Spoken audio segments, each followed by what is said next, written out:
સમાચાર ભાવનગરથી પ્રાપ્ત થઈ રહ્યા છે। મહાનગરપાલિકાની ડિમોલેશનની કામગીરી દરમિયાન સ્થાનિકોએ હોબાળો મચાવ્યો। ચિત્ર વિસ્તારના સ્થાનિકોએ હોબાળો કર્યો। દબાણ હટાવ ટીમ અને સ્થાનિકો વચ્ચે ઉગ્ર બોલાચાલી જોવા મળી। સ્થાનિકોએ ભાવનગર રાજકોટ હાઈવે રોડ પર ચક્કાજામ કર્યો છે। સ્થાનિકોએ મનપાની ટીમને ઘેરવાનો પ્રયાસ કર્યો। પોલીસના ચુસ્ત બંદોબસ્ત વચ્ચે દબાણ હટાવવાની કામગીરી કરવામાં આવી રહી છે। ચિત્ર વિસ્તારમાં 30 જેટલા દબાણો હટાવવાની કામગીરી કરવામાં આવી। ભાવનગર શહેરના ચિત્ર વિસ્તારમાં મહાનગરપાલિકાએ ડિમોલેશનની જે આ કામગીરી છે તે હાથ ધરી છે। એવામાં સ્થાનિકોએ હંગામો મચાવ્યો અને મનપાની ટીમ સાથે બોલાચાલી કરતા પણ જોવા મળ્યા। અમારા સંવાદદાતા પાર્થ જોડાઈ ગયા છે વધુ જાણકારી સાથે। પાર્થ, મનપાની ડિમોલેશનની કામગીરીમાં સ્થાનિકોએ હોબાળો મચાવ્યો છે, શું માંગ છે સ્થાનિકોની?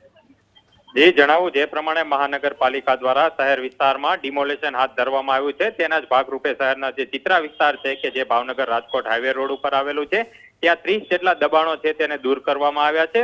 ટીપી વિભાગ દ્વારા અગાઉ જે નોટિસ પાઠવવામાં આવી હતી તેને લઈને આ દબાણ હટાવવાની કાર્યવાહી છે તે શરૂ કરવામાં આવી છે, પરંતુ સ્થાનિક લોકો અને કોંગ્રેસના આગેવાનો દ્વારા અહીંયા વિવાદ શરૂ કર્યો છે અને શાબ્દિક ઘર્ષણ પણ કરવામાં આવી રહ્યું છે। સ્થાનિક લોકોની એવી માંગ છે કે આ દબાણ હટાવવામાં ન આવે અને આ દબાણ છે તેમને દૂર કરવામાં ન આવે, પરંતુ મહાનગરપાલિકા દ્વારા આ અંગે અંતિમ નોટિસ આપીને કાર્યવાહી હાથ ધરવામાં આવી છે। જોકે અહીં પોલીસનો ચુસ્ત બંદોબસ્ત પણ ખડકી દેવામાં આવ્યો છે। સ્થાનિક પીઆઈ, મહિલા પોલીસ કર્મચારી અને અન્ય પોલીસ કર્મચારીઓને સાથે રાખીને મહાનગરપાલિકાની ટીમ દ્વારા ડિમોલેશન હાથ ધરવામાં આવ્યું છે। હાલ તો મોટા ભાગના દબાણો છે તેમને દૂર કરી દેવામાં આવે છે, પરંતુ સ્થાનિક લોકો દ્વારા ભાવનગર રાજકોટ હાઈવે રોડ ઉપર થોડીવાર માટે ચક્કાજામ કર્યો હતો અને આ જે દબાણ છે તેમને દૂર કરવાના પ્રયાસ કરવા માટે મહાનગરપાલિકાએ હાલ તો કવાયત હાથ ધરી લીધી છે। આભાર પાર્થ, જાણકારી આપવા માટે।